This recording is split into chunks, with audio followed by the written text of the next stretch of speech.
వాడపల్లి వెంకన్నను దర్శించుకున్న మంత్రి కింజరపు అచ్చెన్నాయుడు ఘన స్వాగతం పలికిన ఎమ్మెల్యే బండారు సత్యానందరావు వాడపల్లి వెంకటేశ్వర స్వామి గుడి రథం షెడ్డు నిర్మాణ శంకుస్థాపనకు వచ్చిన రాష్ట్ర వ్యవసాయ శాఖ జిల్లా ఇన్ఛార్జి మంత్రి కింజరపు అచ్చెన్నాయుడుకు రావులపాలెం క్యాంపు కార్యాలయం వద్ద ఎమ్మెల్యే బండారు సత్యానందరావు ఘన స్వాగతం పలికారు. మంత్రి అచ్చెన్నాయుడుతో కలిసి ఎమ్మెల్యే బండారు సత్యానందరావు వాడపల్లి శ్రీదేవి భూదేవి సమేత వెంకటేశ్వర స్వామిని దర్శించుకుని ప్రత్యేక పూజలు నిర్వహించారు. ఎమ్మెల్యే బండారు సత్యానందరావు ఆధ్వర్యంలో ఆలయ అధికారులు అర్చకులు పూర్ణకుంభంతో స్వాగతం పలికారు. అనంతరం వాడపల్లి గుడి రథం షెడ్డు నిర్మాణానికి శంకుస్థాపన చేశారు. ఈ సందర్భంగా మంత్రి అచ్చెన్నాయుడు మాట్లాడుతూ రాష్ట్రంలో దేవాదాయ శాఖలోనే 3 స్థాయిలలో కమిటీల నియామకం వారం 10 రోజులలో జిల్లాలోని ఏసీ స్థాయి దేవాదాయ శాఖ ఆలయాలకు మొదట కమిటీల నియామకం పూర్తవుతుందని, అనంతరం మిగిలిన కమిటీల నియామకాలు జరుగుతాయని, కోనసీమ తిరుమల వాడపల్లి వెంకటేశ్వర స్వామి ఆలయ అభివృద్ధికి ప్రత్యేక ప్రణాళిక సిద్ధం చేస్తున్నామని అన్నారు. ఈ వాడపల్లి దేవస్థానం కేబినెట్ లో ముఖ్యమంత్రి గారి సమక్షంలో సత్యం కూడా వచ్చిందంటే ఎంతటి ప్రాచుర్యం పొందిన దేవస్థానం తెలుసుకోవచ్చని, ఈ ఆలయ అభివృద్ధికి రాష్ట్ర ప్రభుత్వం ప్రత్యేక దృష్టి పెట్టిందని, రేపే దేవాదాయ శాఖ కమిషనర్ తో ప్రాథమిక సమావేశం ఏర్పాటు చేసి ఆలయ అభివృద్ధికి మాస్టర్ ప్లాన్ చేసి ఆలయ అభివృద్ధికి రాష్ట్ర ప్రభుత్వం కృషి చేస్తుందని తెలిపారు. శ్రీ శ్రీ వెంకటేశ్వర స్వామిని దర్శించుకోవాలని చాలా సార్లు అనుకున్నా ఈ రోజు వెంకటేశ్వర స్వామి ఆశీర్వాదం దర్శించుకునే అవకాశం కలిసింది. వాడపల్లి శ్రీ వెంకటేశ్వర స్వామి ఇప్పుడు 18th శతాబ్దంలో వెలిసినటువంటి స్వామివారు. కానీ ఈ మధ్య కాలంలో ఈ స్వామికి చాలా ప్రసిద్ధి, పేరు ప్రఖ్యాతులు వచ్చాయి.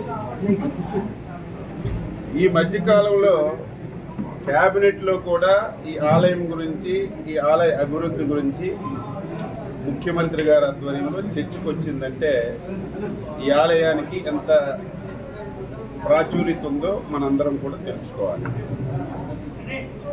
ఈ రోజు రాష్ట్ర ప్రభుత్వం కూడా దీని మీద ప్రత్యేకమైనటువంటి దృష్టి పెట్టింది. ఇంతవరకు ఒక 5-6 దేవాలయాలు, ప్రసిద్ధి దేవాలయాలు ఉన్నాయి.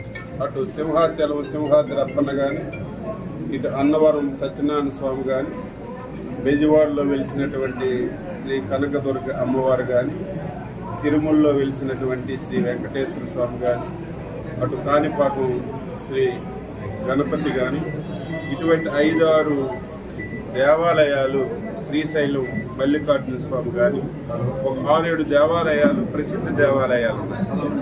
అదృష్టం ఏమిటంటే మన వాడపల్లిలో వెలిసినటువంటి వెంకటేశ్వర స్వామి దేవాలయం కూడా ఆ 6-7 దేవాలయ సరస్సుల్లో చేరడం చాలా ఆనందం. ఇప్పటికే రాష్ట్ర ప్రభుత్వం ప్రత్యేకమైనటువంటి దృష్టి పెట్టింది. రేపే కమిషనర్ గారు వచ్చి ఒక ప్రాథమిక సమావేశాన్ని ఏర్పాటు చేసుకుని ఈ దేవాలయాన్ని అభివృద్ధి చేయడానికి ఒక మాస్టర్ ప్లాన్ కూడా తయారు చేయాలి. తయారు చేసి ఇక్కడ స్థలం కూడా ఉంది.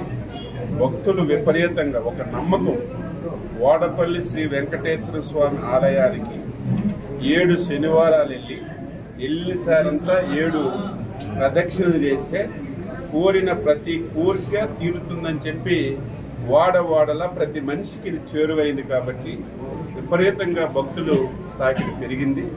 దానికి కావలసినటువంటి మౌలికమైనటువంటి సదుపాయాలు వచ్చిన వాళ్ళకి వసతి కానీ, అదేవిధంగా ఇక్కడ మిగతా సౌకర్యాలన్నీ కూడా సమకూర్చడానికి మాస్టర్ ప్లాన్ కూడా తయారు చేసి తప్పనిసరిగా ఈ ఆలయాన్ని అన్ని విధాల అభివృద్ధి చేస్తుంది ప్రభుత్వం అని చెప్పి సందర్భంగా తెలియజేస్తూ, ఆలయ కమిటీలు కూడా ఈ మధ్యనే నోటిఫికేషన్ ఇచ్చాం. 3 కేటగిరీల్లో ఉన్నాయి. ముందు జిల్లా స్థాయిలో ఉన్నటువంటి ఏసీ ఆధ్వర్యంలో ఉన్నటువంటి కమిటీలన్నింటికీ నోటిఫికేషన్ ఇచ్చి ఒక వారం 10 రోజుల్లోనే అవన్నీ పూర్తి చేసి నెక్స్ట్ ఫేజ్ లో ఈ మధ్యన మీరు చాలా మంది అనుకోవచ్చు చాలా రోజులైంది మా ఆలయానికి మరి ధర్మకర్తలు మనలేయడం లేదని.